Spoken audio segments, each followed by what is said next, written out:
Welcome to the 30th anniversary of Jazz at LACMA.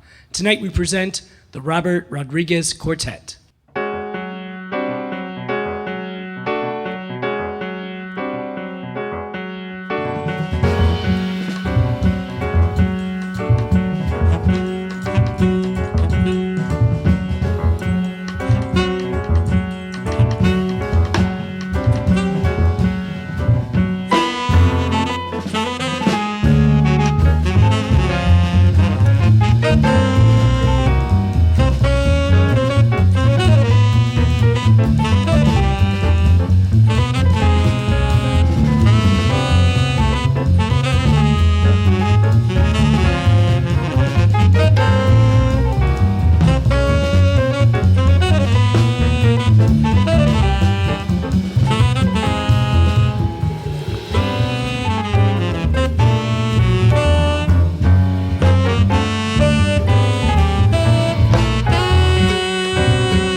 Thanks for tuning in to our virtual Jazz at LACMA concerts as we celebrate 30 years of this great free concert series here at the museum.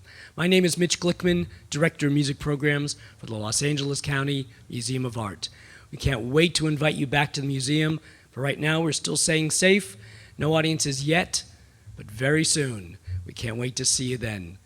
If you want to learn more, check out lacma.org/music to get all the latest news and updates on our concert series. Jazz at LACMA is made possible in part from a grant from the Department of Cultural Affairs for the City of Los Angeles.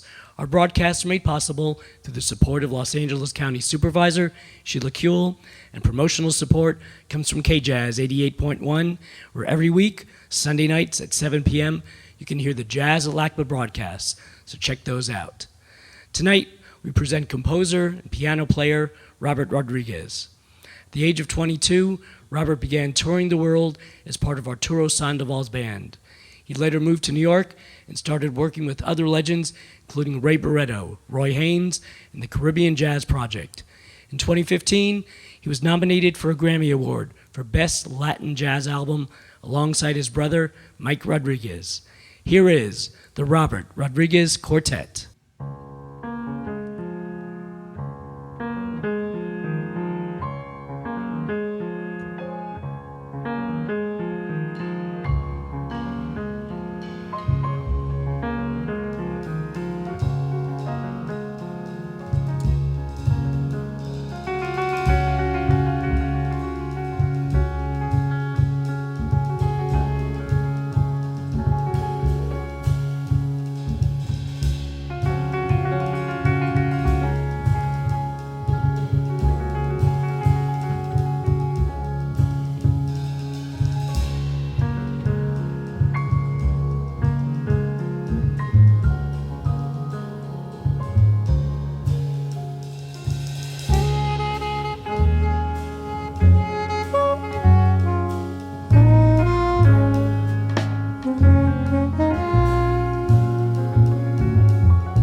Thank you very much.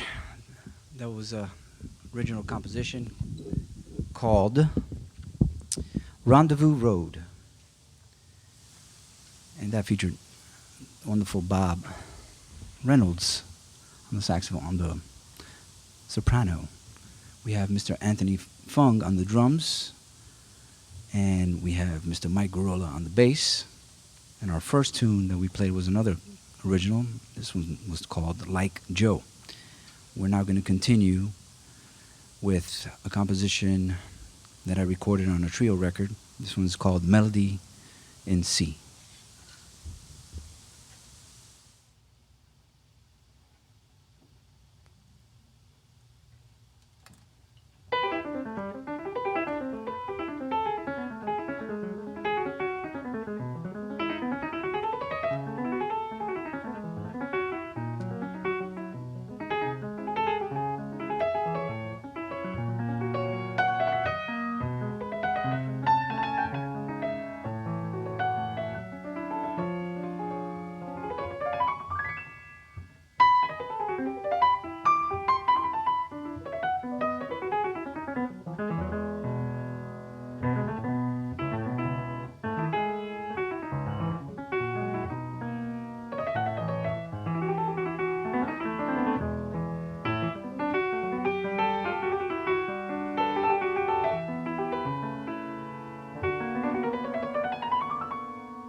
That was Melody in C, written around, I would say, 2014, maybe 2013. Again, these wonderful musicians, it's such a pleasure to work with them and play with them. The great Anthony Fung on drums, Mr. Bob Reynolds on saxophones, who, incidentally, Bob called me about a month ago. He's like, "Hey, Robert." I was like, "Hey." He's like, "This is Bob Reynolds." I was like, "Man, I know who you are. You know, keeping up with you over the years and everything." He's like, "Yeah, great. You know, catching up. We had some mutual friends in common." He's like, "But do you remember in 1996? 1996, Florida All-State High School Jazz Band. I was playing tenor and you were playing." I was like, "Oh my gosh. Wow, man, of course. Yeah, that was you, man. Yeah, that was us. That was back in the day." And I was like, "Wow." So we just recently got reacquainted, and we've been working together. I've been playing with Bob's group a little bit, substituting for his pianist when he can't make it. And Bob's generous to come and join us. So thank you, Bob. Yes. And last but not least, Mr. Mike Gurola on the bass. Where are you from, Mike? Yeah. I know you're from LA, but your family is from Mexico and El Salvador. My family's from Cuba and Ecuador. So we're all mutts here, you know, in some other way or aspect. So we're going to continue now. We're going to conclude the set. We're going to play another original composition. This one is called Blues Fantasy.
So here we are for our 30th anniversary of Jazz at LACMA, tonight with the Robert Rodriguez Quartet.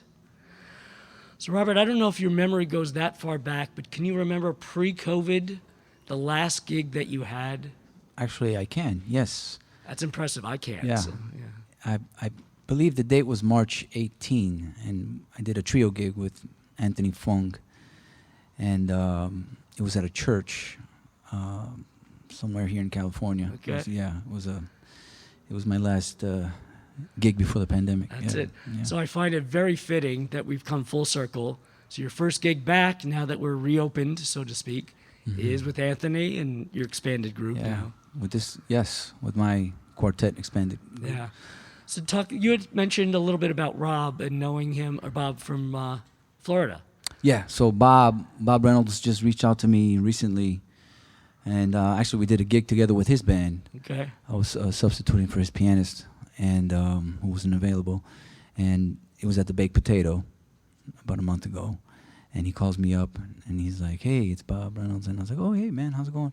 We never really talked, and I've heard about him over the years. Sure. I kept up with his recordings and whatnot, and mutual friends. We're talking. He says, "Can you make this hit?" I was like, "Yeah, sure, I can. Great, it'll be great to work with you." And he goes, "Oh, by the way, do you remember 1996? And did you Florida remember? All-State High School Jazz Band?" And I said, "What?" He said, "I was the tenor player and you were the piano." I was like, "Oh my gosh, that's right." Yes. Yeah. So A lot of full circles going along. Yeah, and I remember that band, vividly because my brother was there and there was some other musicians. So I got to play with Bob and his group, which was fantastic, over at the Baked Potato, and got reunited with him, and so I asked him to play today with our quartet. Nice. So it's nice to have all these circles kind of closing in. Yeah. Anthony and Bob. Now, what about Mike? How did that come about? So Mike, I met him. So I've only been in LA for 3 years. So before then I was in New York, and before then I was in Miami, and in the last 3, I think I met one of the first musicians I met was Mike. He was playing with a good buddy of mine, Eric Reed, and I was taken aback by his playing. He's such a great player, and so swinging. So decided to keep in touch with him, and I've done some things in his group, and actually before the pandemic, we did a gig at the Blue Whale, which I don't think is no longer in existence. That's a tough loss. And it was a really beautiful gig with his band, and so he, we worked together, and that's how I met him. Beautiful. Well, it's a great circle. Yeah. So I know family plays a really important role in your musical life. Yes. Can you talk a little bit about the impact of your dad and your brother? Yeah. So Dad was a drummer, and he, started us from very early age. He didn't really start us. We kind of jumped on it.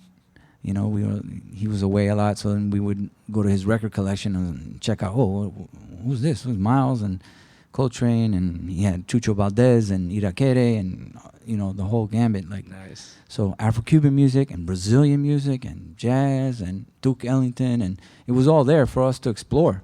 And so when he would go away, we would just rummage through his collection and check out as much music as we could. And it was my brother Michael, trumpeter, and I would just be excited to see him when he came back and say, "Hey, we checked out this record, and we checked out this record," and so that's how that started.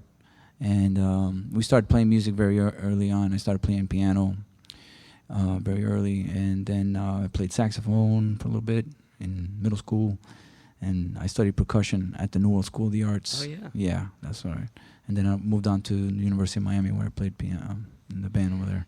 And were you and your brother kind of gigging at this point together? Were you kind of forming those bonds at that point? We actually had a band in middle school. Whoa. Yeah. It was called the Tropic Kids. We were 11 or 12, and we would do all these little gigs in town. As it was like a top 40 band. Yeah, pop and, stuff. Yeah, and we would get on TV and stuff. Oh, And nice. we have some. So if you go on YouTube, you could probably find it. It's kind of funny.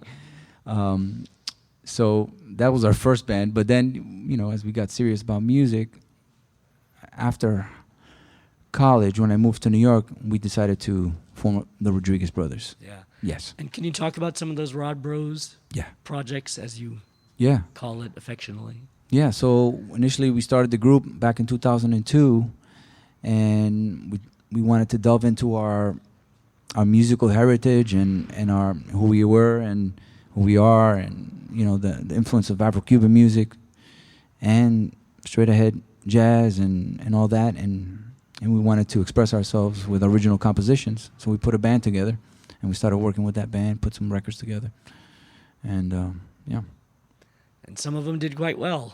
Yeah, we're quite proud of them. Yeah. And my brother's a hell of a trumpet player and a composer too.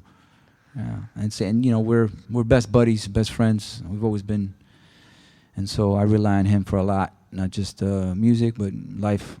And so That's great. yeah, So looking forward, are there some more Rod Bro projects coming up? we're actually talking about it. Yeah, my brother just actually released a record on with his own quintet. Yeah. And that's called Pathways. A beautiful record done in New York. And we are talking about recording, putting the band together for a new Rod Bro record. So that'll be in the works. Good. Yeah. And then what about your projects? What do you have coming up now? So I have a trio project that I'm working on, standards. And I am also arranging some other projects, including, I'm actually working on a film score right now. Oh, great. Yeah, which is one of the main reasons I moved out to LA, to get... Beautiful. I got a little taste of that while I was in New York, and so I made the move out here. So I'm working on that right now, but I also have... I'm talking to a few musicians about putting another band together, possibly a quintet. Excellent. And so... All right. Yeah, I'm constantly trying out different things, writing music, and trying to stay busy. Yeah. And hopefully now things are going to start ramping up. Yes, yes. So good luck with all the projects coming up. Thank you. Thanks for being part of our 30th anniversary. It's my pleasure. Yeah, Yes. good to have you. And thank you for joining us, tuning in to our virtual Jazz at LACMA concerts. We can't wait to have you back at the museum. Go to lacma.org/music, and that'll fill you in with all the latest news about our upcoming concerts. Until then, good night from the Los Angeles County Museum of Art.